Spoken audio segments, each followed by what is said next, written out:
Senhor presidente, senhores deputados, deputado Hélio Rucci, eu ouvi a sua intervenção e, obviamente, que respeito o seu posicionamento, mas algumas considerações eu gostaria de fazer. Concordo com Vossa Excelência que nós temos um momento muito difícil no país, é fruto de uma situação econômica e de uma crise política, um realimentando o outro. E concordo também que há, como Vossa Excelência falou, segundo alguns, ocorreu erros no orçamento, Vossa Excelência se referiu a pedaladas, mas que ocorreram também aqui. E quando eu digo ocorreram também aqui, deputado Hélio, é porque Vossa Excelência, que é o relator, nosso relator da Comissão de Orçamento, lembra que o secretário da Fazenda, quando esteve aqui, ele por 3 vezes, aliás, uma das vezes, em menos de 24 horas, alterou o resultado do orçamento. Primeiro, se eu não estiver enganado, ele tinha uma previsão de um déficit grande, de alguns bilhões. Esse déficit foi mudando até chegar a 300 milhões de reais aqui no final. Claro que a gente pode interpretar como sendo uma adequação do orçamento. Tudo bem.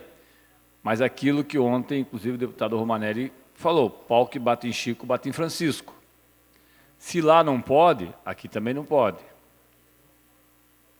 E aí acho que a gente tem que ter esse cuidado, porque me parece que aqui no Paraná a nossa situação é um pouco mais delicada.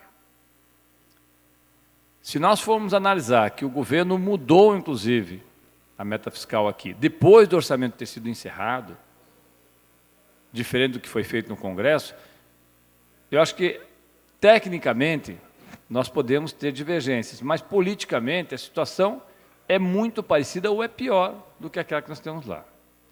Mas eu acho que isso tudo, a gente vai, deputado Hélio, vai discutindo e vai entendendo que os governos tentam acertar, dentro do seu jeito, como Vossa Excelência colocou, São Paulo, e aí é um governo que, como Vossa Excelência lembrou, é do PSTB, hoje tenta fazer um acerto de contas também no seu orçamento.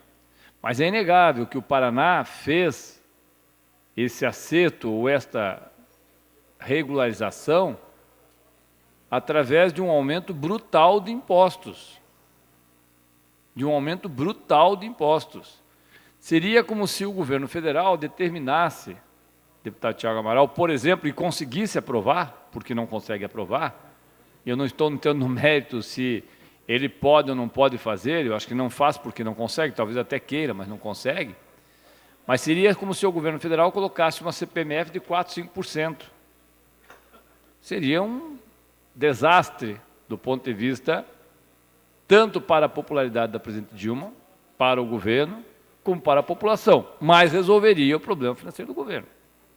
Essa história de dizer que basta baixar 2 ou 3 pontos percentuais da taxa Selic, cada ponto corresponde a cerca de 10 bilhões, resolve o problema, tudo bem. Eu só quero ver como é que faz isso sem que você tenha uma inflação maior ainda, sem que você tenha consequências. Duplicar ou triplicar o índice de impostos sobre, por exemplo, o IPI, resolveria o problema. O problema é como faz. Então, acho que a economia, às vezes, ela é muito mais complexa do que nós podemos olhar no primeiro momento. E é claro que, está certo, deputado Hélio, nós temos, às vezes, que fazer as críticas também ao governo federal, aos governos dos estados, porque ele é um processo como um todo. Nós não estamos aqui nunca dizendo que nós não vamos fazer esse debate. Nós vamos fazer esse debate sempre que for necessário. Mas sempre lembrando também que o governo Richa não escapa desse julgamento. Não há como fazê-lo. Não há como negar que houve um descontrole, sim, das contas públicas no governo do Estado do Paraná no ano 2013 e no ano 2014.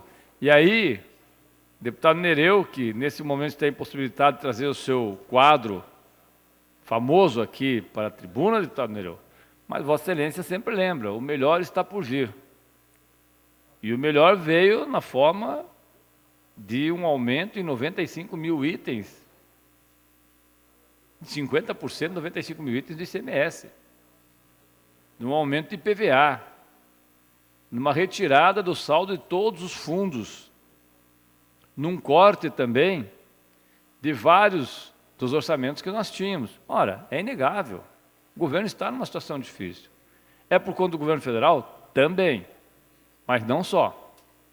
Não só. Então, para quem não acha que há, nesse processo, alguém que acerta 100% e alguém que erra 100%, acho que a gente tem que tomar esses cuidados. Eu só quero aqui também, senhor presidente, fazer uma referência ao que nós, no início, debatemos, porque falei com Vossa Excelência e me parece que o governo mandou um ofício solicitando retirada de parte do processo 822/15, que é exatamente esse que o deputado Romanelli há pouco se referia, que prevê a possibilidade de colocação em leilão de uma série de imóveis e também venda de uma área em Ponta Grossa da Codapar. Eu espero, a assessoria jurídica falou que não precisaria lê-lo. Talvez tenha que ser lido até para constar, né, publicamente constar, e depois ser remetido à CCJ. Acho que esse é o encaminhamento. O ofício vem do Palácio, é lido aqui, é encaminhado à CCJ no dia de amanhã. É só para a gente não ter depois qualquer tipo de mal entendido ou de entendido errado, inclusive com outras instituições que não a Assembleia Legislativa. E que isso fique para nós também como um alerta. As coisas estão hoje, deputado Romanelli, muito delicadas, né, para dizer o mínimo. Nós sabemos que, depois do que aconteceu em Brasília, e que ainda há muitas dúvidas se de fato poderia ter sido feita a prisão do senador Delcídio Amaral, da forma como foi feita, há dúvidas, há juristas que dizem que não poderia ter sido feita porque ele estava no pleno exercício do seu mandato e não houve flagrante. Há juristas que dizem. Não sei o que vai acontecer, mas eu acho que é preciso que se tomem todos os cuidados possíveis, porque nós estamos num processo acelerado de vermos o Poder Legislativo em todas as instâncias, municipal, federal, estadual, cada vez menos acreditado. Não é bom para a democracia.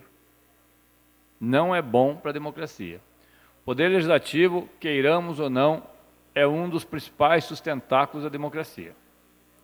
Pode ter problemas, e tem problemas, eu não tenho a menor dúvida que tem problemas, mas sempre é bom lembrar que é o mais fiscalizado de todos. Os senhores que estão aqui, independente do partido que estejam, são todos os dias cobrados. E é por isso mesmo que eu acho que nós temos que tomar o cuidado, e aqui não vai, senhor presidente, absolutamente nenhum tipo de chamada, é só um cuidado que nós, todos os deputados, temos que tomar, de não deixarmos absolutamente nenhuma margem para que ninguém possa ser questionado, e eu falava isso ao presidente, pelo Ministério Público, pelo Poder Judiciário, pelo Tribunal de Contas, porque isso certamente acontecerá se houver equívocos, ou erros, voluntários ou não. E acho que essas considerações nós queremos fazer. Eu espero que a gente possa, nesse processo que nós colocamos aqui, analisá-lo com toda a tranquilidade, com todo o cuidado, ver o que é melhor para a população e para o interesse público, e, obviamente, cada um votar de acordo com aquilo que entende ser melhor. Os deputados, eu sempre tenho tido esse cuidado também, deputado Maurício. Os deputados todos foram eleitos para representar a população e têm o direito de dizer aquilo que bem entendem dentro daquilo que é legal, sem precisar pedir autorização para ninguém e respondendo, obviamente, pelas suas palavras dentro do que determina a legislação. Então, esse cuidado, eu acho que serve para nós todos, oposição, governo, né?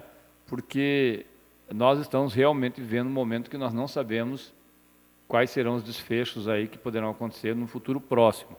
Talvez hoje quem olhe achando que tudo está muito bom porque está o vento para o seu lado, esse vento pode só virar e acabar carregando-o junto. Eram as considerações, senhor presidente.